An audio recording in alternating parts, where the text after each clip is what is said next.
వైసీపీపై MLA Yarapathineni Srinivasarao సంచలన ఆరోపణలు చేశారు. త్వరలోనే వైసీపీ మరొక పార్టీలో విలీనమయ్యే ఛాన్స్ ఉందని అన్నారు. ఎట్టి పరిస్థితుల్లోనైనా ఏపీలో వైసీపీ అధికారంలోకి రాదని అన్నారు. వైసీపీ నేతలు అడ్డగోలు భాష మాట్లాడితే ప్రకృతి సమాధానం చెబుతుందని హెచ్చరించారు. వైసీపీ భాషలోనే గత ఎన్నికల్లో ఆ పార్టీకి కేవలం 11 సీట్లు వచ్చాయని అన్నారు. ఇక ఫ్యాక్షన్ రాజకీయాలు తమకు తెలుసని అన్నారు. కానీ వద్దు అనుకున్నామని, అభివృద్ధిపై దృష్టి పెట్టి ఆ దిశగా ముందుకు వెళ్తున్నామని స్పష్టం చేశారు.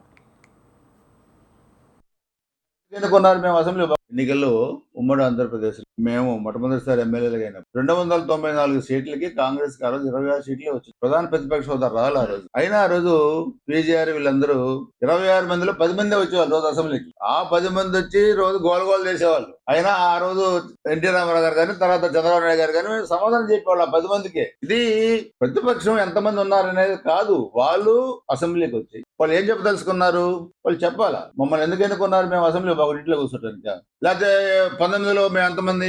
23 మంది. 23 మందిలో కొంతమంది అటు ఇటు వెళ్ళారు. ఉన్నా ఎంతమంది అని కావాలి. చంద్రబాబు నాయుడు గారు వెళ్ళారు అసెంబ్లీకి.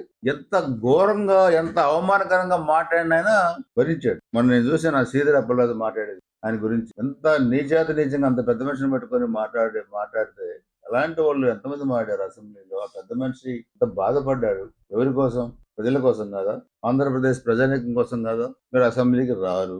అదే మరి అధికారంలో ఉన్నప్పుడు మీరు అసెంబ్లీలో 151 సీట్లు మీద తగ్గినప్పుడు మీరు విచ్చలవిడితనంగా పేటరేగారు కదా, విచ్చలవిడితనంగా మాట్లాడారు కదా. మా అధినేత కుటుంబం గురించి మాట్లాడారు, మహిళల గురించి మాట్లాడారు, అమరావతి రైతుల గురించి మాట్లాడారు. అడ్డగోలు భాష పెద్ద బాధపడే పరిస్థితులు మాట్లాడారు మీరు అసెంబ్లీలో. ఈ రోజు ఎందుకు రాదు? మీరు రావాలి కదా. మీరు అధికారంలో ఉంటే అసెంబ్లీకి వస్తాం, అధికారంలో లేకపోతే అసెంబ్లీకి రారా మీరు? చేతగాంతనం ఇది, దద్దమొద్దనం. ఎన్నికల్లో ఉమ్మడి ఆంధ్రప్రదేశ్ మేము మొట్టమొదటిసారి ఎమ్మెల్యేలుగా అయినా 294 సీట్లకి కాంగ్రెస్ కి ఆ రోజు 26 సీట్లే వచ్చింది. ప్రధాన ప్రతిపక్ష హోదా రాలి ఆ రోజు. అయినా ఆ రోజు పీజీఆర్ వీళ్ళందరూ 26 మందిలో 10 మందే వచ్చేవాళ్ళు రోజు అసెంబ్లీకి. ఆ 10 మంది వచ్చి రోజు గోలగోలు చేసేవాళ్ళు. అయినా ఆ రోజు ఎన్టీ రామారావు గారు కానీ, తర్వాత చంద్రబాబు నాయుడు గారు కానీ సమాధానం చెప్పేవాళ్ళు ఆ 10 మందికి. ఇది ప్రతిపక్షం ఎంతమంది ఉన్నారనేది కాదు, వాళ్ళు అసెంబ్లీకి వచ్చి వాళ్ళు ఏం చెప్పదలుచుకున్నారు వాళ్ళు చెప్పాలా. మమ్మల్ని ఎందుకు ఎన్నుకున్నారు?